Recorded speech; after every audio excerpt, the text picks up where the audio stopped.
Welcome to Cooking with Carolina Nephrology. I'm Dr. Blake Shusterman, and thank you so much for joining us today. We are joined by Sarah. Sarah, thanks for joining us today. Thanks for having me. Sarah is an altruistic kidney donor. She gave her kidney to a woman that she met when she was volunteering at the National Kidney Walk. That's correct. Tell us a little more about how that happened and what the process was like. Our ambulance service volunteers our time to walk with everyone as well as provide EMS service at the walk. We met whenever she was passing out t-shirts, and we were also volunteering, and she had a sign on her back that said in need of a kidney, and I said, hey, I have two, you can definitely have one, and that's how the process started. Wow, I mean, that is just truly amazing. So here you are at a kidney walk and you see a sign of somebody who needs a kidney and you decide you have two and want to give them one. That is really, really amazing, and I think it really gives hope out there to people who are on dialysis and who want to get a kidney transplant but can't get it. And really, I hope this encourages people to come to the kidney walk and make these kind of connections. So once you made that decision and wanted to go down the process, what was it like? It was actually fairly simple. We've always heard that not very many people are matches, or there's always issues, but you never know until you absolutely try. And there are so many things that can be done if you're not perfect matches that can make the process still go smoothly.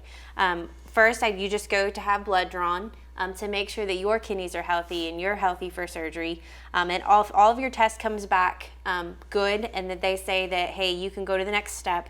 You go to MUSC or another agency that does transplants, and they do a lot more intricate type testing, more blood work, glucose testing, make sure psychological testing to make sure that you are ready for surgery, and that is definitely something that you will do, that your family supports you.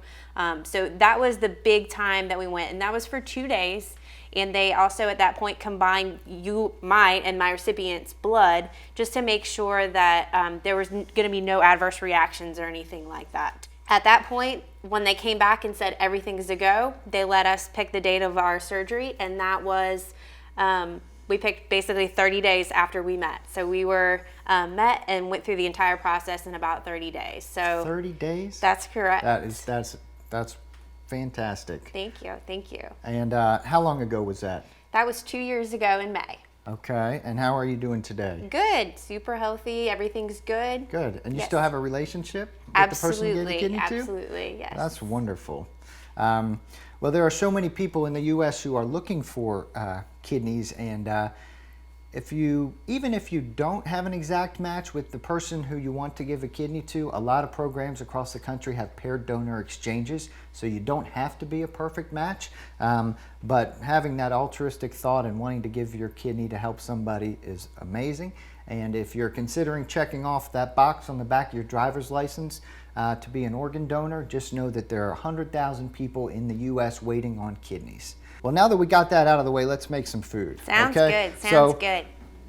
People on dialysis still want to eat sweets, and a lot of people want to eat chocolate. Do you like chocolate? Love chocolate. Okay, good. So we have chocolate, and we're going to make a chocolate drizzled popcorn here today. So for our chocolate drizzled popcorn, we have some air popped popcorn. You can use microwave popcorn. I think it tastes best if you have an air popper. You don't want to be cooking it on the stove in oil because it won't be nearly as healthy as this. So we have some freshly popped popcorn, some dark chocolate, and we're going to melt that chocolate and turn this into chocolate popcorn. Okay, so we're melting our chocolate. We microwaved it in 30-second intervals until it gets nice and smooth, and then do the honors. It looks pretty good. I think that looks pretty good. I agree. Okay, so we have chocolate covered popcorn here. Kidney friendly, healthy snack. Can take the place of your dessert, can take the place of your afternoon snack, and really not too much to worry about from a nutrition standpoint. Should we dig in? Absolutely. Okay.